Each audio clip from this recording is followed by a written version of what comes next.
CM Punk returns to Raw, Drew McIntyre returns to Raw, heck, even Big E returned to Raw, and believe it or not, a decent wrestling show also returned to Raw on Monday nights. Welcome back, guys, to the channel. It's Fog Wrestling. It's your Monday Night Raw review. It's actually being done on a Monday night for once, or Tuesday late morning if you're in the UK. And yeah, I thought we had a return of half-decent wrestling tonight on Raw, because for me, this show didn't completely suck. I thought it was actually decent, and I think the 2 hours certainly helps that. Having CM Punk on the show helps that. Having Drew McIntyre return helps that. And I think it was one of the better Raws that we've seen in a while. And who knows, this could be the beginning of the road to WrestleMania. They did say that the Survivor Series was lackluster on purpose, so maybe they're going to try and get improved, I don't know, get better in the lead up to the Royal Rumble, the lead up to Elimination Chamber, and obviously the lead up to Mania Night 1 and Night 2. But we started the show with CM Punk. CM Punk came out and said it's good to be alive in Everett, Washington on a Monday night. He says that we're sold out. He's here in living colour. We play there on his theme song. He said that he's kind of in the same situation he was after the Hell in a Cell match. He didn't know how he was going to be. He was beat up, but he's not as beat up as he was after Drew McIntyre. And now he knows what his future holds. And he looks up at the imaginary sign. It's not there, but you all know what he's looking at. It's WrestleMania. It is the road to WrestleMania. He says he wants to be there. He wants to get there, but there's several roads you can take. There's several routes. You can go through the Royal Rumble and win that. You can go through the Elimination Chamber and win that. And he's also got a few favours or two in his pocket that he can call upon when he needs to. He invites us all to go on this journey. But what are his favours exactly? We know that he wants to main event WrestleMania. I would assume he wants to be in the world title picture. Roman Reigns is not a world champion. Paul Heyman can't really do much from that aspect. It's not like Roman Reigns is the world champ and maybe Paul Heyman could give Punk a title shot at Mania. That's not the case. So, yeah, I mean, Paul Heyman, is he an influential guy? I mean, possibly. But storyline-wise, what favours is Paul Heyman going to do Punk? Let's just hope it's not sexual favours. But anyway, out comes Seth freaking Rollins. He says he's been wanting to punch Punk for a very long time. He wanted to do it when he seen him after Hell in a Cell, but he felt sorry for Punk. He didn't want to knock him on his ass because Punk had been through a lot, but now Punk's done. He's finished with McIntyre on Hell in a Cell. He's finished with the Bloodline and War Games, and now Seth Rollins is going to do what he should have done a long time ago, and that is knock CM Punk on his ass. Then Punk tells Seth Rollins, look, you talk too much and you don't listen enough. I didn't come out here for you. I've already put the personal stuff aside. I dealt with my personal stuff with Drew McIntyre. I helped a personal friend, Paul Heyman, deal with his stuff. I'm no longer doing personal stuff, and he's no longer running races with people that he didn't even know he was running with. He says 6 months ago, maybe I cared about you because you were the champ and you had something I wanted, but now you've got nothing. And CM Punk doesn't see his future with Seth Rollins. He tells him, you ain't got nothing I want, so stay out of my business because I've got things to do in this business. Then Seth and Punk in a bit of a brawl, and then we get Jey Uso and Sami Zayn come out, and a few guys, security guys or whatever, officials for backstage, they come out to break up, and it's like, why? Why does everything need broke up? What? Let them fight. Let them brawl. Like, what? They're grown-ass men. I don't understand why at the first thought of any slight physicality, it's like the entire roster has to run down and save it. I just don't get that. Anyway, Jey Uso takes Punk to the back, and then Rollins and Sami Zayn getting a bit of a promo. Zayn gets disrespected by Rollins. Rollins says, I can understand why Jey went back to be Roman's lapdog, but why didn't you? You're not family. There's no excuse for you. Sami Zayn then says that no, Jay is his family, Roman's his family. Seth Rollins then claims, you've known me longer than all of them, therefore I should be your family, yet you teamed up with CM Punk. Sami Zayn says he didn't want to team up with CM Punk, he wanted to team up with Seth freaking Rollins, but Rollins didn't want to team up with him. And then Seth Rollins got accused of Sami Zayn by creating the monster. Seth Rollins is saying that Roman Reigns is a bad guy, a monster. Then Sami Zayn said, you're the one that done that when you put a chair in his back 10 years ago. And then Seth says he took some responsibility for that. But then he says, you also helped create the monster when you put a chair in his back at the Royal Rumble when he was attacking Kevin Owens. So, I mean, this is WWE the promo wasn't that bad, but they're trying to like make out as if this is 10 years in the making. They're clutching at straws to try and get us to believe that this is all part of the one big story. Seth Rollins attacking Roman Reigns 10 years ago with a chair, that's got nothing to do with what's happening now, but they're trying to play into it as if it is. Seth Rollins attacking Roman Reigns with a chair, that had nothing to do with the bloodline. That had nothing to do with Roman Reigns' heel turn. I get it. They want to be praised for long-term booking, but Jesus Christ, they're stretching here big time. This is stretching the truth massively, trying to suggest that this all started with Seth Rollins joining the Authority and betraying his brother. Absolute bullshit. But I mean, other than that, I thought the promo was pretty good between Seth Rollins and Sami Zayn. It took 25 minutes here, and I thought it was decent. But again, like Seth Rollins acting like, I'm not completely innocent in all this. I understand what I've done. What Seth Rollins done had nothing to do with the bloodline anyway, so it is what it is. Sami then says, you've got a lot of frustration, why don't you face me tonight? And that's what we're getting, Seth Rollins versus Sami Zayn. I thought it was a good opening promo, took 25 minutes, but here, it was good. We then got a video recap of Finn Balor's parking lot brawl with Damian Priest after Survivor Series. We then go to the Judgment Day. Finn Balor's like, the line starts behind me. If it wasn't for me, Damian Priest, he would have the title around his shoulder, but now all he's got is a sling around his shoulder because I broke his arm. So yeah, we have that. Finn Balor making fun of Priest. Liv Morgan says, I thought we were going to be done with Priest. I thought we were finished with Priest. And Damian's like, Balor's like, yeah, we were supposed to be done with him, but your little boyfriend Dominic didn't get the job done. And then he says, when you listen to Finn, you win. The Judgment Day win. And he warns Liv Morgan that she's got her hands full, sis, with Io Sky and Rhea Ripley. Then the Judgment Day all shake hands. They all like do little fist bumps. But Carlito wants a group hug with what's her name, Raquel, and Raquel's no interested. A wee bit funny there, but I mean whatever. When it first match, then Damage Control versus Liv Morgan and Raquel. Decent match is what it is. Raquel beats Kairi Sane with the power bomb. Then Rhea Ripley comes out. Just sick of seeing Rhea Ripley at this point.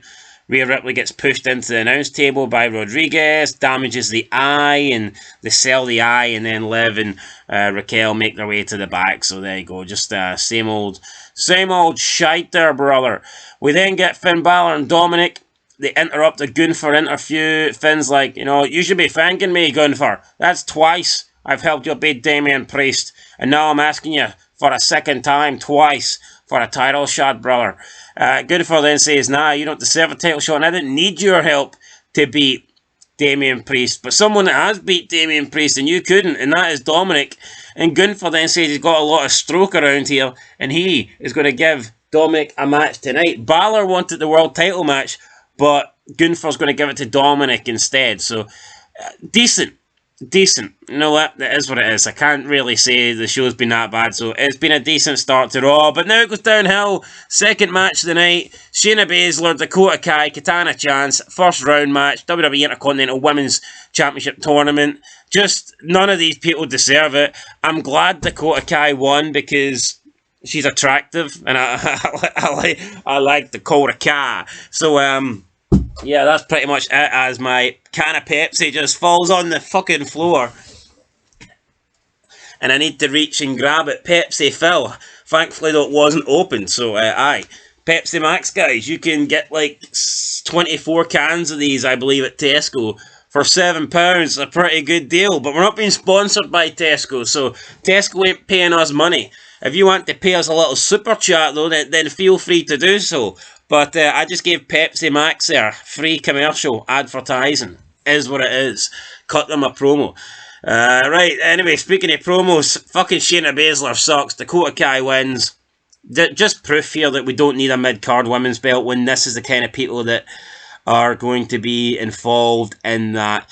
Right, then we got Adam Pearce introducing the New Day. New Day came out. It looked like they were going to split up. Kofi, Xavier Woods going to go their separate ways. Then Big E came out and he's like, guys, I can't let you do this. Therefore, I'm going to come back every single week to serve you as managers. I won't let this team split up. But then Xavier Woods like, now? You want to come back now? He said that you watched us struggle, you watched us fight, and now you want to come back? We don't want you back, Big E. You left us. And I thought Kofi was going to stick up for Big E, but then Kofi was like, nah.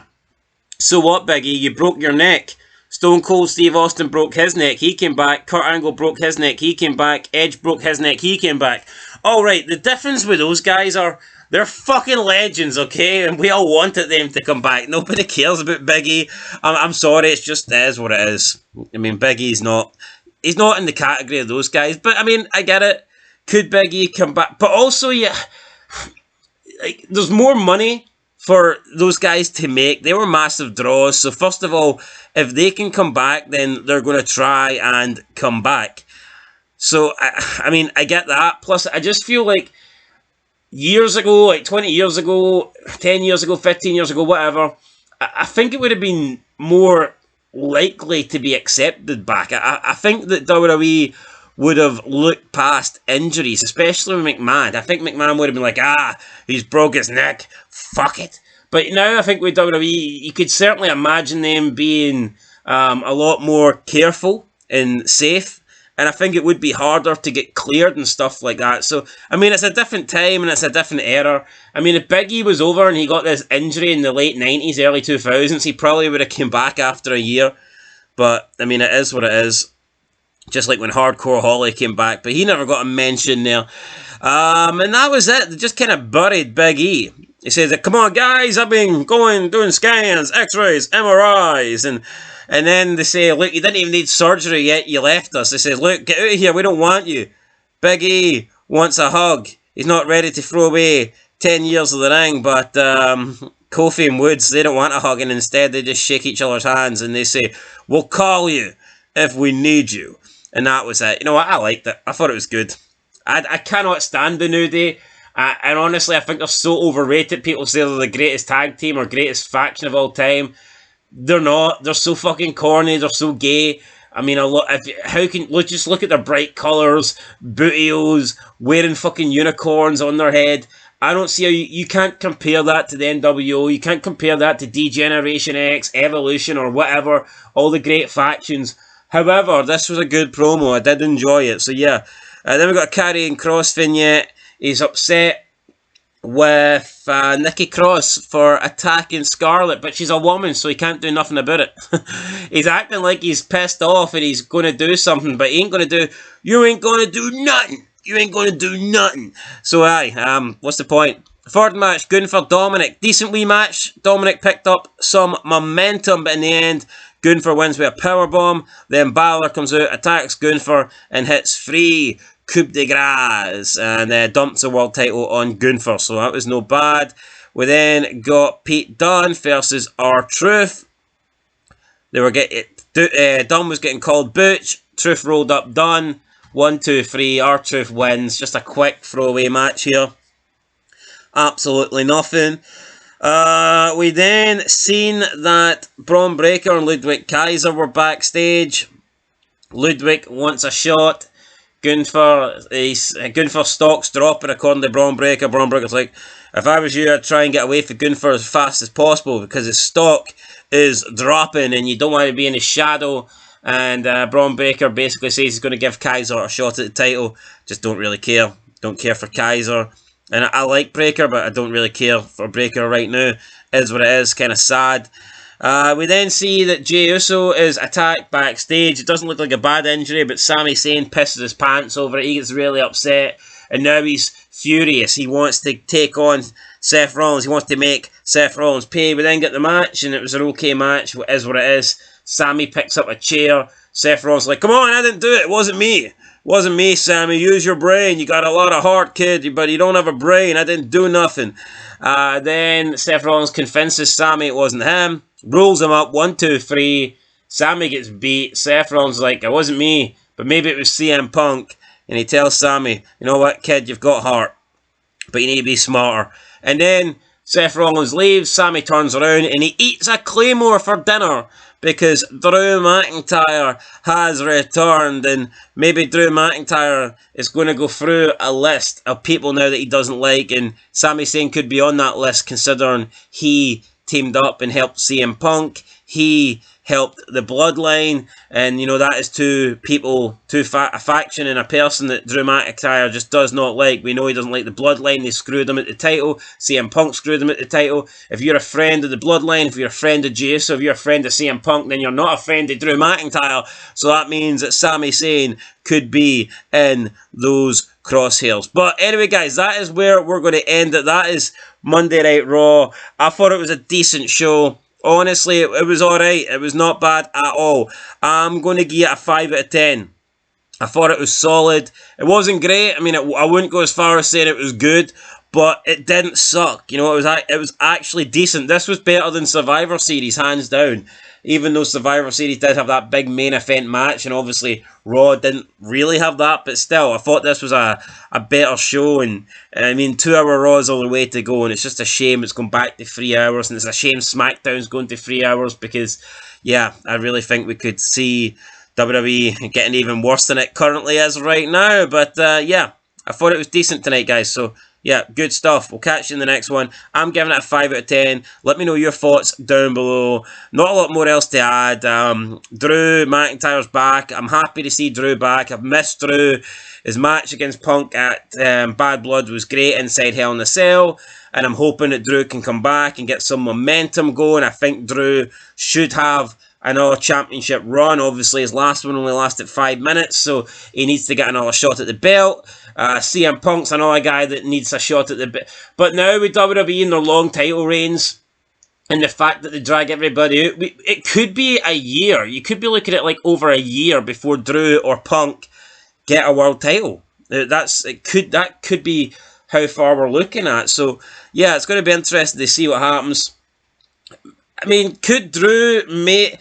I would all be for Drew even moving to SmackDown, beating Cody Rhodes. Why can't that happen? I think that could happen. Anyway, we'll have to wait and see. But I'm glad Drew's back. Drew and Punk, 2 of the best guys on Raw, whenever they're on Raw. We haven't seen them in a while, but tonight they were back, and I thought that Raw was back. So Big E, the New Day promo was good. Liv Morgan's ass looked good. Everything looked good tonight, brother. Anyway, that's it, guys. Catch you in the next one. Beard Fog Wrestling. Thanks for watching. Hit that like button, and I'll see you in the next one. Till then, though, peace.